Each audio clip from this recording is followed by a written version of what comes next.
57 Bel Air. Got another one right here. And also sitting over here is 67 Camaro.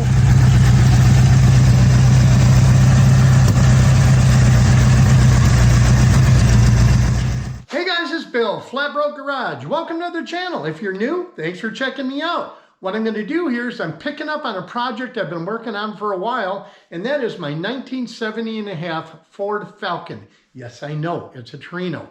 Long story. Anyway, I found this thing where it had been sitting for 29 years out in the woods, stuck engine, hood open, no back window, pretty neglected.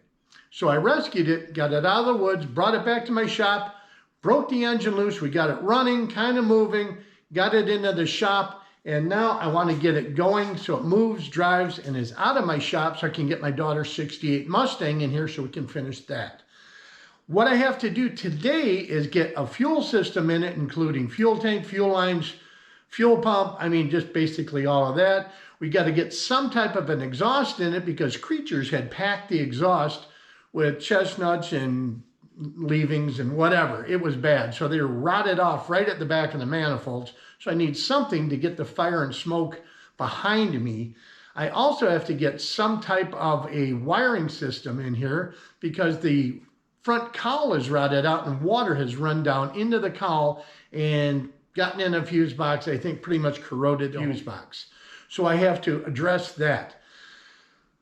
It's a lot to do. On top of this thing leaks like the Exxon Valdez. I mean, it leaks everywhere. Transmission lines, transmission, radiator, water pump, power steering, it has issues. But primarily, let's get it running, driving, and out of the shop. So let's get going on this thing, see what we can get accomplished, and maybe drive it out of here, do a burnout. I don't know. We'll see. Let's go. Right off the bat, I want to apologize for the heater noise. My shop is not insulated, but I live in southern Tennessee. I'm like 6 miles from Georgia, so you would think I really wouldn't need heat, but it's been a pretty cold winter. So we're gonna have a little background jet engine noise in here, trying to keep me warm. And in a t-shirt. I hate working in coats. It just cumbers. Just get digging into this wiring system, see what I got laying around to get this thing wired up and easy to start from the driver's seat. What you have is a on-off button. That should work for our keyed ignition. And a push button, kind of heavy duty. But that should work for my starter relay. My positive battery terminal here, I have a positive lead that comes off here. So that's going to be my hot for my ignition. We'll run some wire back there. The other end of that will come to the positive side of the coil. So that'll give us the ignition circuit. This was interesting. Once I got the coil pulled off, underneath the coil, the bracket, was the actual original engine tag. I don't know if you can see it. I'll try and get a picture of it up. But it's 302, which I know. It's got an engine code of K280, which I believe just means it's the 2-barrel 302, which was in Ford trucks, mid-sized cars, that kind of stuff. Date code, I don't know if you can see it, is 1970. And the 8, I think, is origin code. But yeah, so 302 C 1970. Kind of interesting, you know, original tag. I kind of cleaned it up a little bit, but it's so faint you can barely see it. A little more history of the car. Kind of stuff that draws me to them is all the original tags and stuff. And, you know, it's the original engine, which I think is still kind of cool.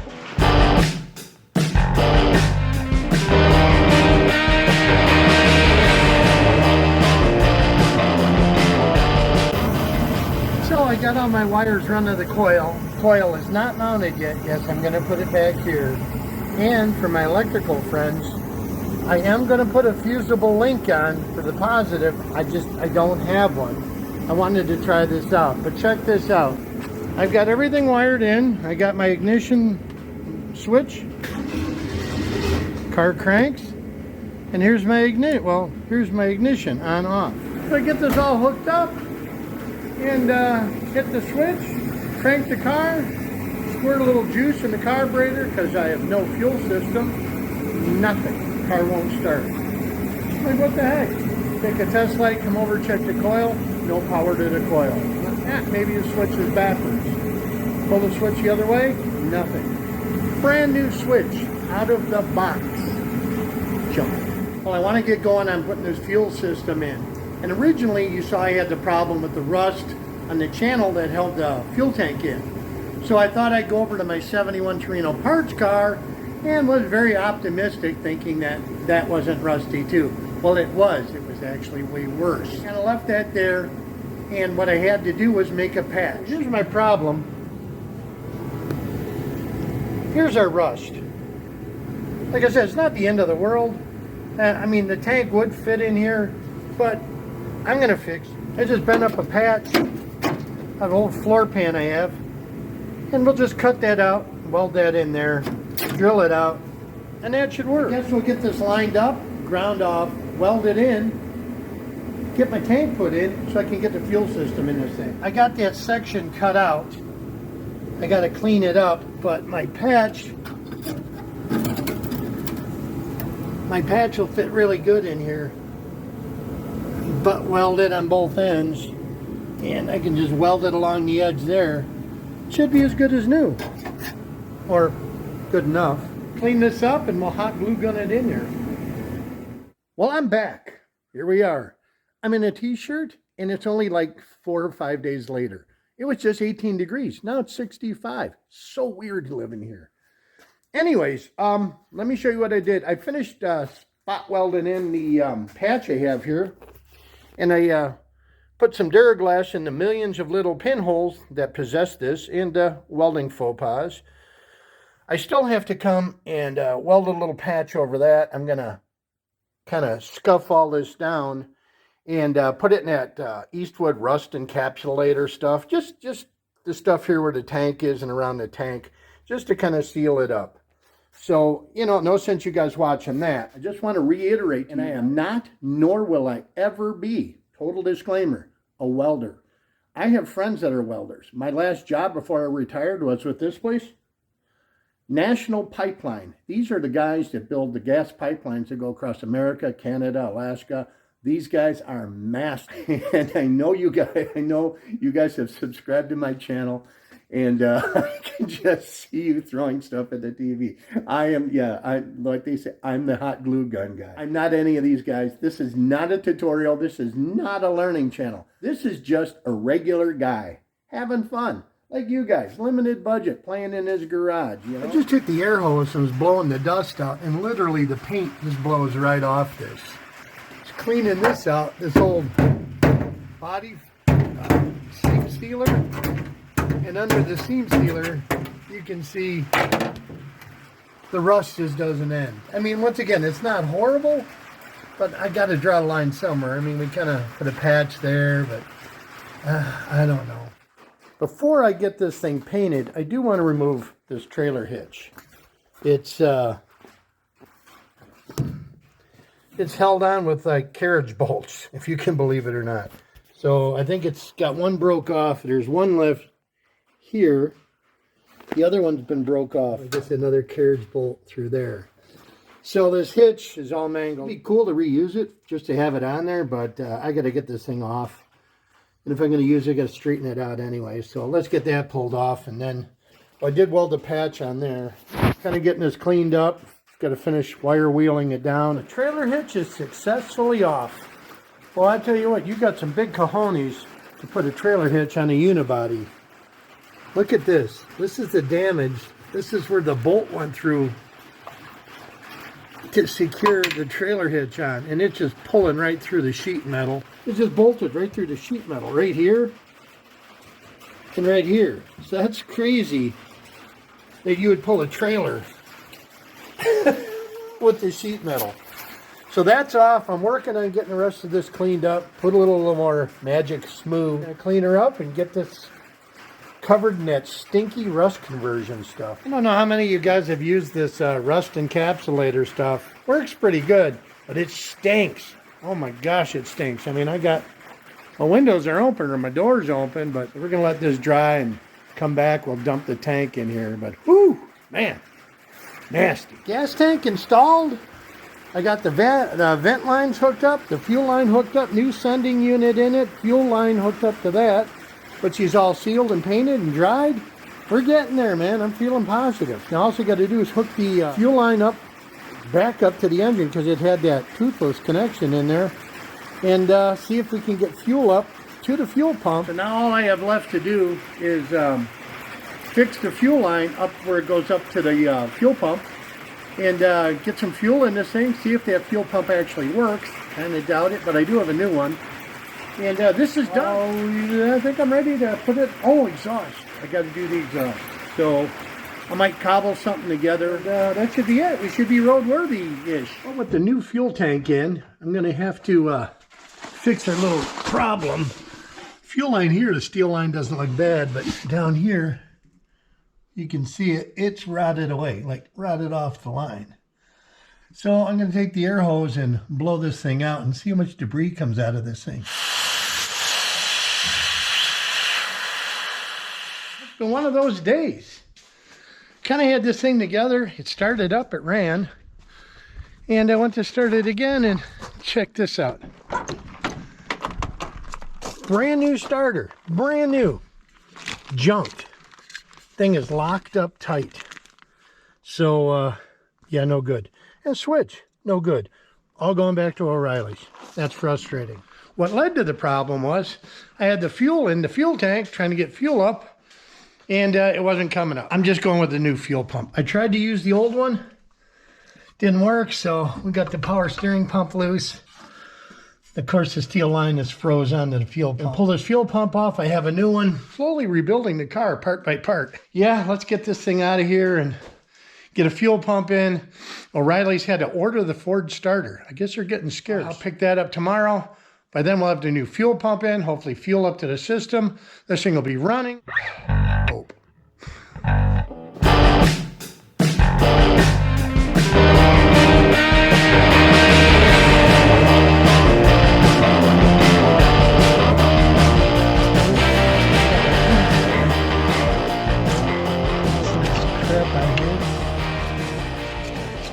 Off. I don't even know if the gasket's still on there. Power steering is now leaking, which is common for Ford power steering of this era. They all leak like sprinklers. There's still more things to address, but like I said, just running and driving would be so awesome. Here's the oil gauge. We might get a pressure gauge and put it in here as long as I got this fuel pump off. I'm going to pull that out and get a mechanical gauge on here and see what kind of oil pressure I'm going to have.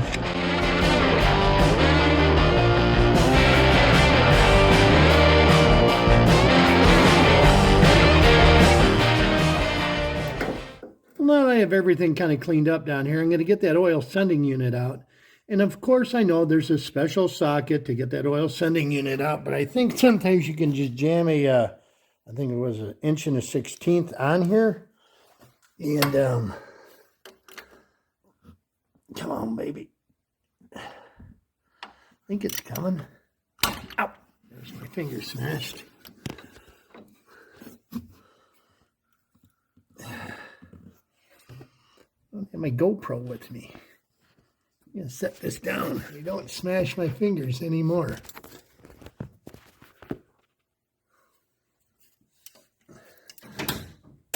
Oh, come on. Thought it turned. You know what, put an extension on this thing. Might help out. I think we're hitting the oil filter. That should get me on there straighter, I think. I think we got it. Yes. Awesome. All right, so we got our finger tight now. That's good. Something came out. There's nothing wrong with the idiot lights because I am an idiot, but it's kind of nice to know the health of the engine. I'll keep that, if anything, to make a good plug. What are you thinking about? I feel you staring at me. Well, it's the next morning, back from O'Reilly's. They got me another starter. Hopefully this one lasts more than a month. And I picked up probably the cheapest oil pressure gauge they have. I know Plastic line is not the way to go, but they did not have one with the copper line, and I don't have copper line to replace it. We're just going to throw that one in. So we're going to get the starter in, new fuel pump, oil pressure gauge, and we're going to try this all again. So I got some stuff in the mail. This is a horrible packing job. This is a distributor. If you guys watch my videos, you see there's a Ford 8N tractor sitting behind my shop, and people have commented about it. And the distributor's wore out. The shaft is wore out. It keeps breaking the rotor. So we're going to do a video on Chinesium distributors. We'll see how that goes. But this is cool. Check this out. This is sent to me by my buddy Jeff at ID10T Garage. If you guys like my channel, go over and check his out. I'll put a thing right here on it. And he's a Ford guy, and he builds a lot of cool stuff. He's also a 3D printing guy. And he saw my video on the Falcarino, and he saw how bad the fuse box was and what I was going to do and hot wire it and stuff. He has 3D printers, so check this out. He 3D printed me a new fuse box for it, but he put the spade fuses in, and he put wire leads in that'll connect to the original loom, and that bolt will go right through. So this will take place of that original glass fuse box. This is cool. So he sent it to me, said try it out and see how it works. And you know, if you guys want to do updates like this, like check his channel out, contact him. He might make these for you. But it's we'll have to give that a shot. We'll get going on the Chinesium oil pressure gauge. God knows how accurate it is, but at least give me a false sense of security. A little Teflon tape. Get that threaded in. You know, I mean, like I said, false sense of security, but Teflon tape is good. Get the other one taped up and line on it. And I think I'm just going to run the line right up along the top here and into the cabin. Well, I got the fuel pump off, and I was able to get that steel line broke loose. I had to put it in a vise, but check this out. So my replacement fuel pump, it's a Carter, okay? It's been in business 100 years. Woo! This is a Carter from 1970-ish, and this is a Carter from 2024. I mean, just cheesy. Just the weight difference. This thing here weighs double what this one weighs. I mean, it's just sad. I wish this pump worked. I mean, you can't buy stuff like this anymore. Look how thick that casting is for the base. Now look at the casting for this. I mean, it's sad, the stuff that they're making now. I don't know. I mean, that's all that's available. Like I said, I didn't go cheap. It's Carter. Probably made in Tijuana, China. 100% factory tested. Fit for assurance. Where's it made? Hancho en Mexico. Oh, let's get this thing in there.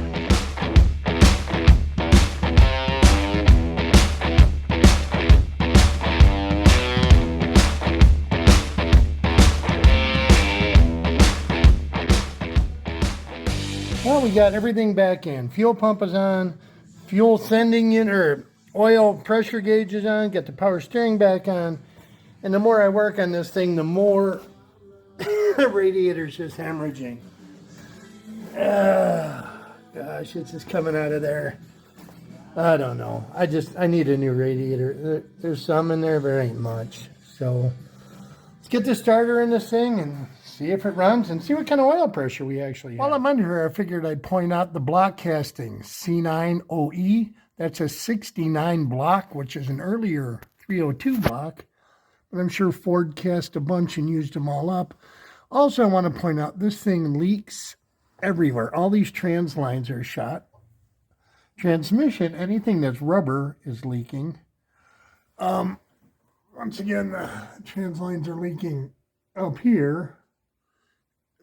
Radiator's leaking, so I think we're going to have some issues. Although, look at the freeze plug. Look at a freeze plug. The freeze plug behind the starter looks good. But I am dripping antifreeze somewhere back here. So we're gonna have to address at least some of these leaks. Let's get the starter tossed in, see if we can get it running. Let's go from there, I guess. Fuel pump is in, starter's on, oil pressure gauge is hooked up, charging the battery. So let's see what happens. I'm gonna dump a little gas in the carburetor. I took my brake bleeder tool and got up to the fuel line up by the carburetor, and I just kind of sucked some fuel up so I don't have to keep cranking on this thing, because can't trust the starters now. Pour a little juice in the carburetor. We'll flip the switch, see if she fires up, and hopefully this thing's got oil pressure too. Let's give it a shot. Hit the go switch. Put my foot in here on the gas pedal. See what we got.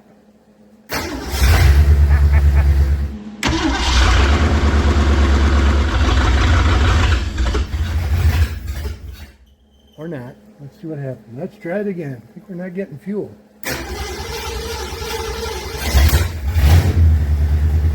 go.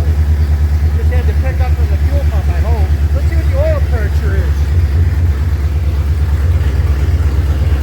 Look at that. Almost 50 pounds.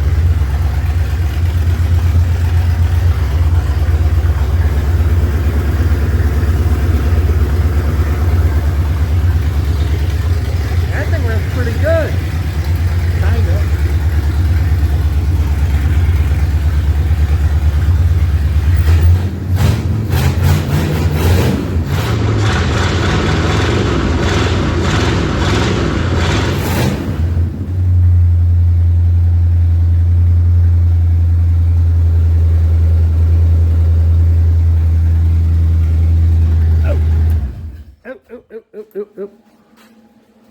Smelled, I heard and smelled something. Let's see what we got. Oh. Well, I need a radiator anyways. There's probably nothing in there. Just chewed up a hose. Thought I smelled some kind of rubber. But hey, sweet. The thing runs. I mean, pretty good. I mean, start, stops, ignition switch. Elmer, what do you think? That scared Elmer. Did that scare you, buddy? Oh, my little buddy Elmer's in here helping out.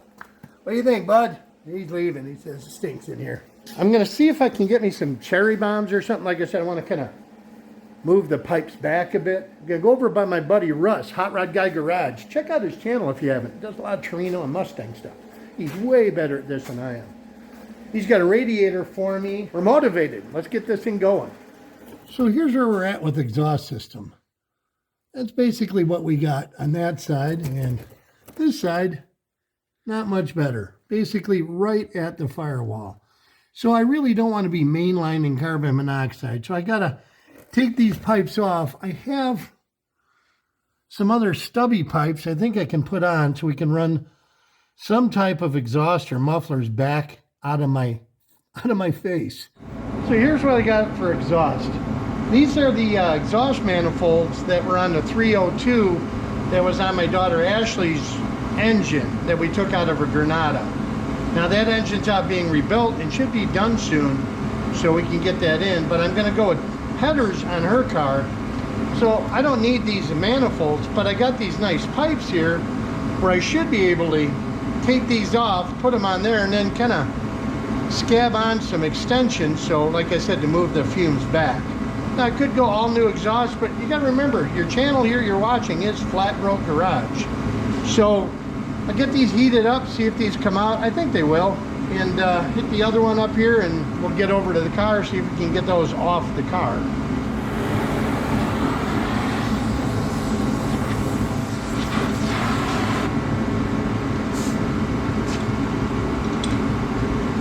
Get it cracked loose.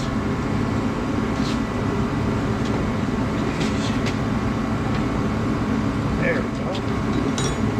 If the ratchet will pull it off.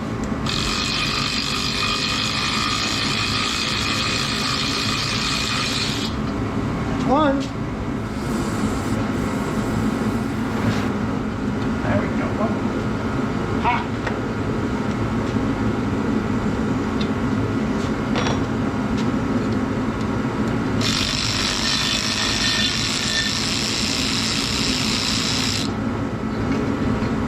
Success. Looks good, man. Now, this is the easy part. All right, well, we're coming over to the side of the car here, and at the risk of having a major fire, I'm going to get my air compressor fired up, and I'm going to blow most of this kindling wood out of here because there's enough oil and brush in here to start a pretty good sized fire. So I'm going to hit that and try and eliminate some of the fire hazard.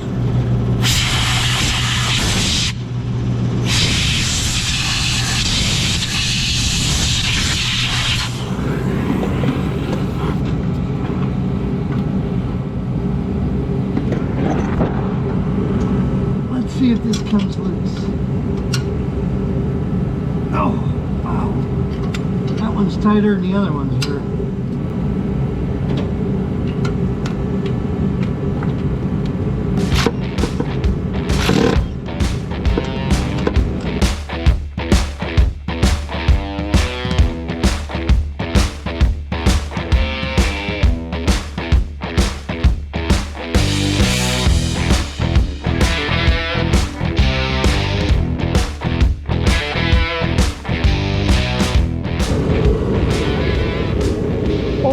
Too bad. We got that side off. I still found some more kindling wood under here I'm going to dig out, but for the most part went okay. Threads are a little beat. I'm going to wire wheel those up and try and get the other section of pipe on. This side is a little tighter, but the bottom one is going to be a pain, but I think we can get to it. Well, let me show you what I got going here in the exhaust. As you can see, up there is where the pipe rusted off, the original Y pipe. I cobbled in a piece of pipe, scrap that I had laying around, and found a sleeve here, 2-inch sleeve. I kind of cobble welded that on to a piece of pipe. And right now we're just going to run some pipe back to the end of the car, but I'm going to have this bent. So, let's see.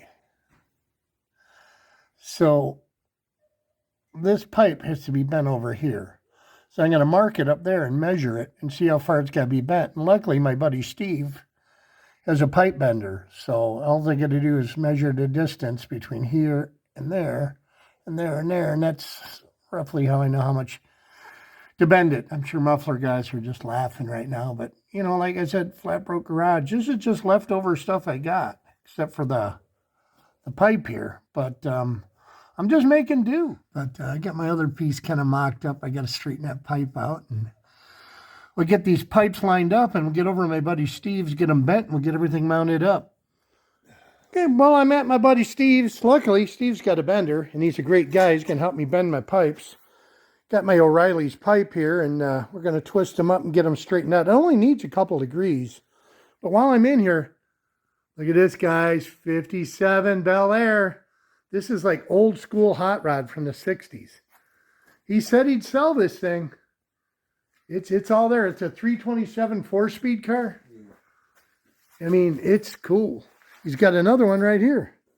327 4-speed car. Now, the engine and trans aren't in it, but he's got it. So, let's walk you around here quick. I mean, that's pretty cool. All there, all complete. And also sitting over here is 67 Camaro. All the body work's been done. He's got brand new doors, brand new panels, and a box here for it. And you got everything to make this car, don't you, Steve? Engine, transmission? Pretty much everything is here. So if you're looking for a 67 Camaro, pretty reasonable. Well, within reason. It's all here. I mean, you can see bodywork's been done. Like I said, there's the doors. He's got stuff. I know, fenders. So yeah, no, hit me up. Put my email is going to be in the description. I'll get you hooked up with Steve here if you're looking for Camaro or 57 Chevy. All right, let's get this stuff bent here.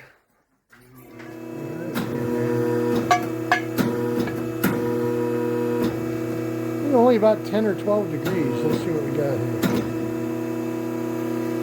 All right. Yeah, these are flaring tools. Yeah, that's pretty cool. I flared mine down when I set up the pipe. All right, you know, get the other pipe meshed.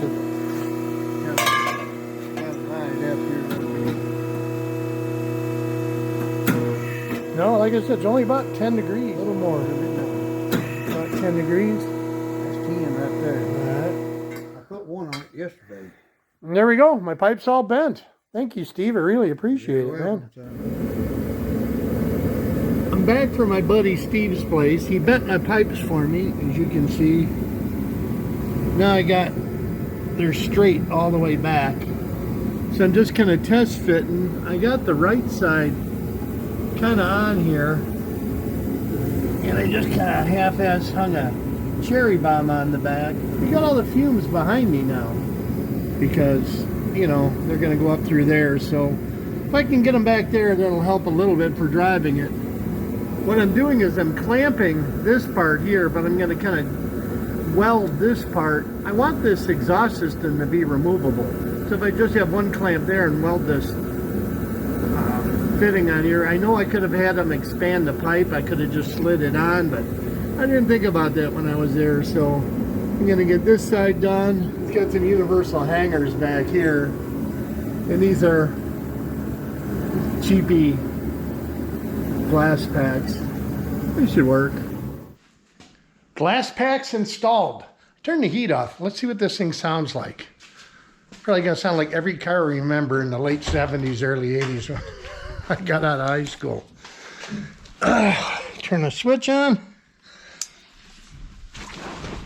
Give it a pump.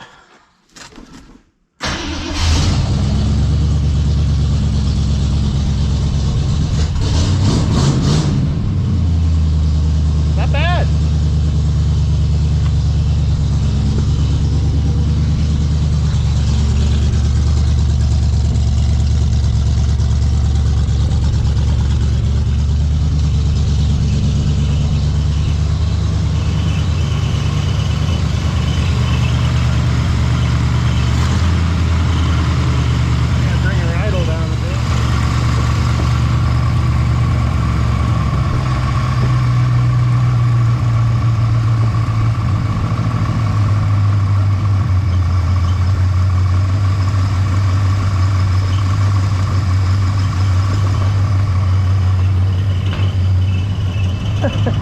Drill's rattling.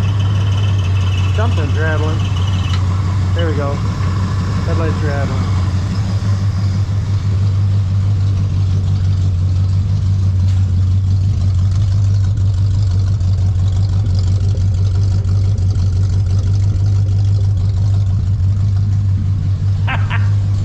I like it. Sounds good. Happy.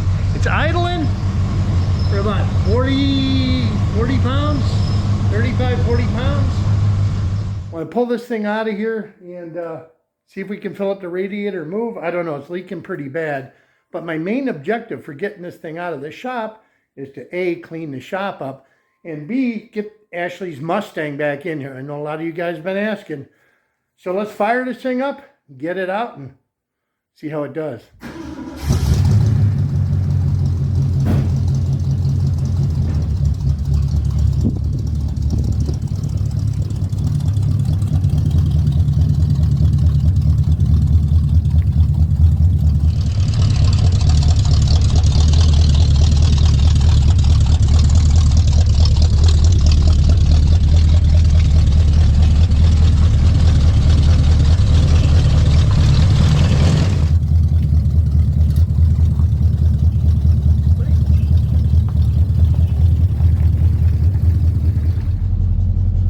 Brakes seem to work okay-ish. They're still a little soft. There we go, drive. My shifter linkage is messed up too. So I think that got bent when we pulled this thing out over the trees. I'll tell you what, power steering is nice. Every old car I have now has no power steering. Definitely a perk. Yeah, the shifter's off. I gotta be in 2 to be in drive. But yeah, the brakes are working pretty good. I don't know how long I want to run this thing. Like I said, it's pouring water out. So we'll get down here and see.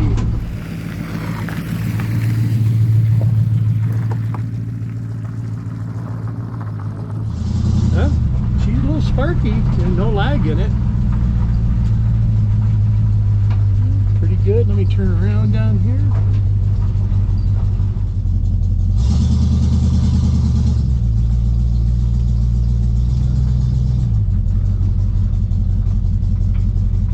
This thing light the tires up? Let's see.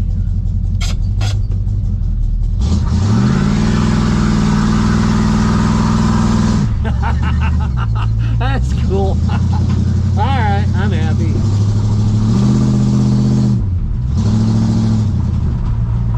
That's cool. That made my day right there.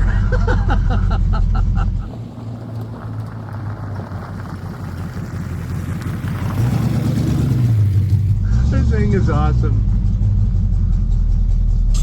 Well, came back down to do a burnout to film it, and first off, the steering wheel got me, man. The steering wheel's sharp as hell. Just rubbed on my arm against it. The plastic's all brittle, but I digress. I had some problems with this carburetor, the float sticking, and she's spewing gas out of it again, and the throttle's sticking. Problem is, I think my battery's going dead. I got no charging system, so got to do the walk of shame. I got to walk up the driveway, see if I can get a battery pack. This thing's flooded, see if I can get it started, and if I can get it started, get it back up the driveway. There's a lot more to do on this thing. But hey, you know what? This thing sat for almost 30 years in the woods. God knows if they even drove it much before that. Engine was stuck. I mean, it was no back window. This thing was really neglected. Is it good now? Not yet, but it will be. So I think I'm going to wrap this video up here. Because I might be doing the tow of shame back up to the house. Why do I have to live on a mountain? Anyway, I appreciate you guys watching and following along. Truly, I'm blown away by how many people subscribe to this channel. You know, you guys are great. So next one in is Ashley's Mustang. Yes, it is. And we'll see you on the next one. Thanks for watching, guys. We'll see you later.